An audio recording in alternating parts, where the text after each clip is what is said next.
Minnesota series always brings out some extra emotions in your guys. Is that a fair way of putting it? And how do you manage that in them? Well, it's two great programs that I think respect each other a ton. I think they both love playing against each other. I'm going to go, but just these 6 games that we played them since I've been back, every one of them has been a 1-goal game that's been to the last second of every game. The energy, the emotion, the change in momentum, the fans, the excitement, the anticipation leading up to the series, the amount of people in the building. We're going to have close to a sellout on Saturday. We got a great crowd going to be here on Friday as well.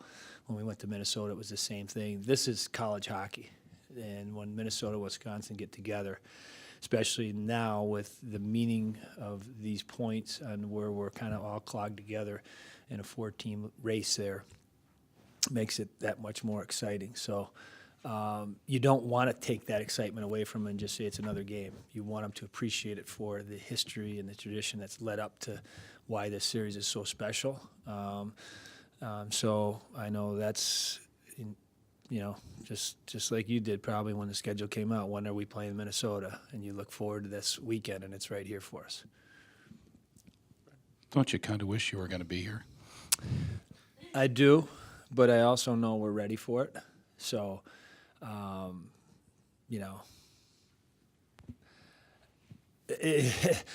do wish I was here, but obviously, I think we're in a good position.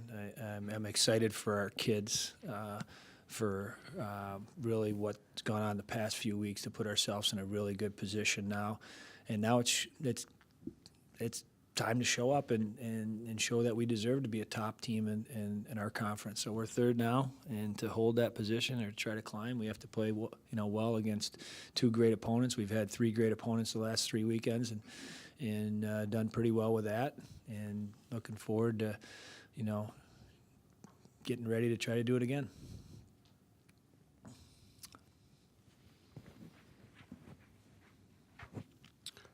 Ryan Wagner's done a lot of things for your team. What's at the top of the list for you? What is the one thing that he does that is most important for your group? Consistency, day in and day out. When you put him on the ice, you know what you're going to get. You're going to get a guy that's going to go through the wall for his teammates. He's going to compete. He's going to be hard to play against. He's going to work. He's going to do whatever it takes. That leadership and that example that he sets for our program is kind of what he set the standards for what we're looking for in players when we recruit and when we bring them in, when we teach freshmen what we're looking for. He's been that example. So I'm glad his production has given him some attention from some pro people, because I think he'll have a really good chance to make the transition to pro hockey. He's undersized. He's a smaller player that people overlook or have overlooked and do overlook because of that stature. But I think he's a guy that's going to surprise and make somebody really excited that takes a chance on giving him a pro shot. So I think he's done so much for our program. I'm glad to see he's getting rewarded with points and goals, and people are respecting him, and he's been a warrior for us. You can kind of throw Trent Frederick in that mix here lately too. He was really, really good this past weekend. Trent was outstanding. I think it was his best weekend of the year, and I think was a I think what he did at the World Junior Tournament in that last game got him back on track this year. And we had talked about this a lot, that the first half of the year for him was more difficult than it was last year. It wasn't as smooth. He wasn't as consistent from game to game. He had players leaning on him and checking on him differently than they did last year.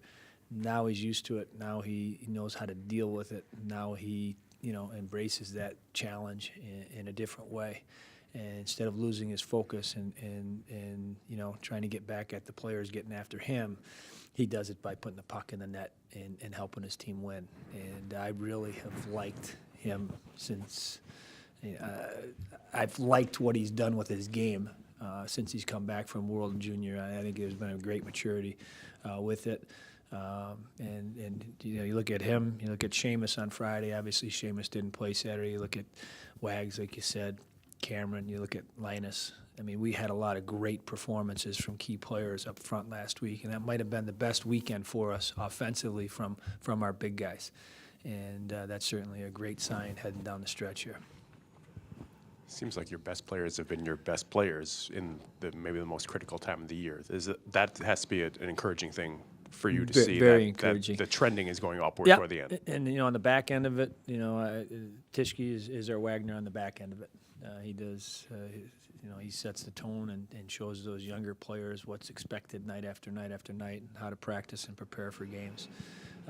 So I think you're right. The big boys have showed up. I think Kyle Hayton, the second half, he didn't play for a few games in a row. Was sick on Friday. He comes back on Saturday, and certainly I think was the number one star, because the first period is when Michigan had their chances, and he gave us a chance to get a lead, and that was obviously needed a great performance in net from us, and he gave it to us. How is Seamus doing? Because it seems like he probably would have played if he had to play on Saturday. But Yeah, he what was about this gonna. week? He wanted to play. He thought he could play. He probably could have played. We just felt that it was better for him to have that night off. It was hard to, because when you watch the video of Friday night's game, he was in probably on 10 great scoring chances. He was all over it. So I think it was a smart decision. Obviously, we were able to come up with the win anyways. And he'll be in practice today. He'll be on the ice and ready to go this weekend.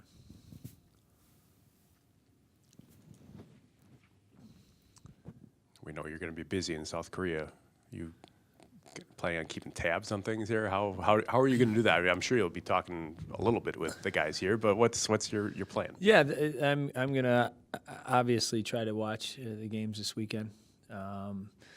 My focus will not be to micromanage what's going on here, or to call Oz and Strobe and tell them this is what they should be doing or shouldn't be doing. They know what to do. They know how to run our team. So I'm 100% confident in that I won't have to have any sort of. They know how I think and how what I would do in certain situations. So if they need me and they got a question about a decision, they'll call me. If not, I'm not going to call them and try to have input from thousands of miles away. They got a great pulse on our team. They've done a phenomenal job, and I'm looking forward to giving them the opportunity to have two big series, and I think we're going to play really, really well. And the fans will be here Friday and Saturday. How great is that going to be in this building this weekend? I can't wait to see the video of, the second day Penn State, when we had close to 14,000 in there, was a great night. And now that Minnesota is coming in here, that energy and excitement will be that much greater for this weekend. Are you packed? No.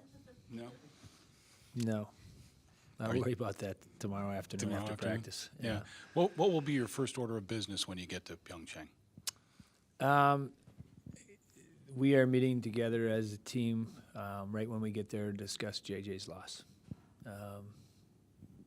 He won't be there with us, obviously, but he will be there in spirit, and it's his team. It's his baby, from the standpoint that he built this team from ground up. The coaching staff, the players, all the selection, went through the whole process.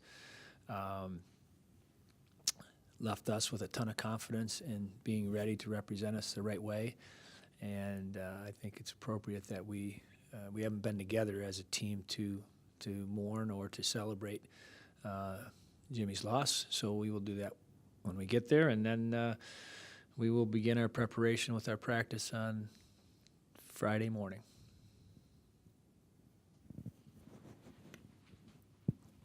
Do you give yourself any time to look around, enjoy the experience? I mean, I know you've got a lot of work to do there, and it's a tight window of everything you're doing. But from having been there 4 years ago in Sochi, what's that opportunity like for you? Yeah, I think that's really important, and it's going to be important for our athletes. We're there 5 days before our first game. We are going to go see other events. We are going to be at opening ceremonies. I want them to experience the Olympics in a different way than just focus and the blinders on of just worrying about your next game. I want them to absorb where they're at. They've earned that, and we will do as much as we can to enjoy it. I will try to do the same. It's a little bit different as a coach. I remember Sochi. We had to talk ourselves in the groups. Okay, break-in meeting. Let's go watch figure skating. Let's go watch speed skating. Let's go, experience this in a different way than just being coaches for a hockey team, and that's really important. And we will make sure our players get that message too. That's why we have changed our schedule and why Jimmy changed the schedule. That was his decision to move it up so we could get all the players there for opening ceremonies. And we had discussions about the exact question that you just asked. I've been there as a player. I've been there as a coach. Sometimes when you're there, you're so focused on your event, and it's all over, and you're like, holy cow, what just happened? And I want our players to enjoy that opportunity to meet other athletes, to go to other venues, and to experience it in a bigger way than just being part of a hockey team.